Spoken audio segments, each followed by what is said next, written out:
In the Bob, you'll hear wind through endless pines, a distant creak, then a second sound beneath it, like something breathing through bark. This is my story, but before I begin, I need you to understand something. People disappear in the Bob Marshal Wilderness every year. Good people, experienced people. Some leave footprints that just stop. Some leave gear scattered miles apart as if something carried them. I didn't believe the stories. Not until something ancient started following me. What I'm about to tell you, I wish it wasn't real. I hiked into the Bob Marshal on a Tuesday morning, starting at the South Fork trailhead. I'd done solo trips for years, sometimes a week at a time, so I wasn't nervous. If anything, I was excited. I wanted quiet, real quiet. The kind you only get when the nearest road is 20 miles behind you. But the forest felt wrong from the start. No birds, no squirrels, no buzzing insects. Silence other than the crunch of my boots and my own breathing. Around day two, I reached a meadow with the ruins of a collapsed cabin logs caved in on themselves. A relic from a century ago, maybe. It wasn't on my map, but that didn't bother me. The Bob eats history. I set up camp on the far side of the meadow, watched the sun set, wrote in my journal, and let the quiet settle. But sometime around dusk, I felt eyes on me. You know that instinct? That primal tightening in the chest? I turned toward the tree line. Nothing. But the shadows felt denser, like they were refusing the firelight. I told myself I was imagining it, but I knew deep down I wasn't. Around midnight, something snapped a branch loud enough to jolt me awake. I sat up, listening. The entire forest was carved out in silence. No wind, no sounds of water, nothing. Then out of nowhere, I heard footsteps, heavy, dense ones, slow ones, walking a deliberate circle around my camp. I grabbed my flashlight. It flickered, dimmed, then died completely. Whatever was out there, it didn't run, or charge, or sniff the food bag. It paced slowly, like it was thinking, contemplating. After what felt like an hour, the steps faded, not in the direction they came from, but around the back of my tent. I didn't sleep again. I just waited for morning. The next day I should have left, but curiosity, or stupidity, pushed me deeper into the Bob. Around noon, I stopped at a small creek. The water was clear, cold. I knelt to drink, and that's when I saw an antler in the mud. But not like any animal I've seen. It twisted in spirals, like wood had grown through bone. As I picked it up, something whispered behind me. Not a human whisper, a dry rasp, like wind pushing through a dead tree's hollow center. I turned, and I saw it. A figure stepped between the trees.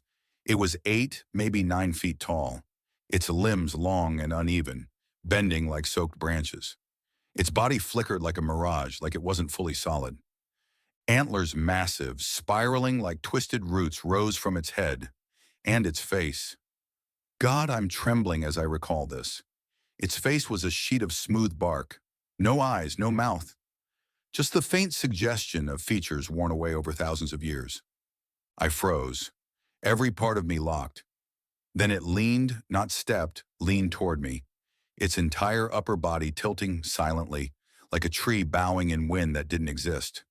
I stumbled backward, fell into the water, and when I looked up, it was gone. But the forest wasn't silent anymore. The silence had intention and awareness, as if every tree was watching. I sprinted back to camp, and when I arrived, my stomach dropped. My tent was shredded open but not clawed, nor slashed wildly. It was cut clean, with deep arcs like something had dragged curved bones across the fabric, and in the dirt had indentations, deep ones, as if fingers the size of branches pressed into the soil around where I slept. I packed what little wasn't destroyed and ran down the trail. I didn't care where, just away. Right after sundown, the forest began knocking. Soft, rhythmic. Wood on wood. Knock, knock, knock. Behind me, then ahead of me, then to my left. It wasn't echo, it was movement. It was circling me again. By full dark, I'd lost the trail. The air felt thick, like the forest had shifted closer. Something massive crawled through the canopy above me, keeping pace with my steps, matching them, studying. When I found the river, I collapsed at the edge, hands shaking too badly to strike a spark. And then I heard it behind me, breathing, dry, splintered breathing, like lungs full of kindling. Slowly I turned. The entity stood 10 feet away. Its antlers scraped branches overhead. It leaned forward towards me. It crouched until its faceless head hovered inches from mine. I couldn't run. I couldn't scream. I was paralyzed with fear. And something, not a voice, but a pressure pressed into my mind, like an invitation. No, a command. My paralysis broke, and I screamed and flung myself backward into the freezing river. The current grabbed me like cold hands and tore me away from that thing. I drifted for miles, half conscious, until the river spat me onto a gravel bar at dawn. Two backpackers found me mud-covered, shaking uncontrollably. They radioed for extraction. When the ranger arrived, I told her everything.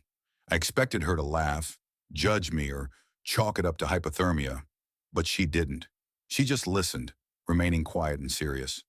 When I finished, she said, "People disappear out here every year. We find their packs, sometimes their bones. Never tracks, never signs of a fight or struggle. You're lucky you ran for the river. The old things don't cross water." I stared at her, stunned. She nodded once as if confirming something she'd always known. There are old things in the Bob Marshal, older than the tribes, older than the trees, and they don't like to be seen. I don't camp anymore. I barely sleep. When I do, I dream of antlers scraping the sky and a face with no features leaning down to examine me. And sometimes, just before dawn, I swear I hear it. The soft tapping of wood on wood, calling me back to the timberline, calling me back to my doom. And I'm afraid one day I'll answer the call.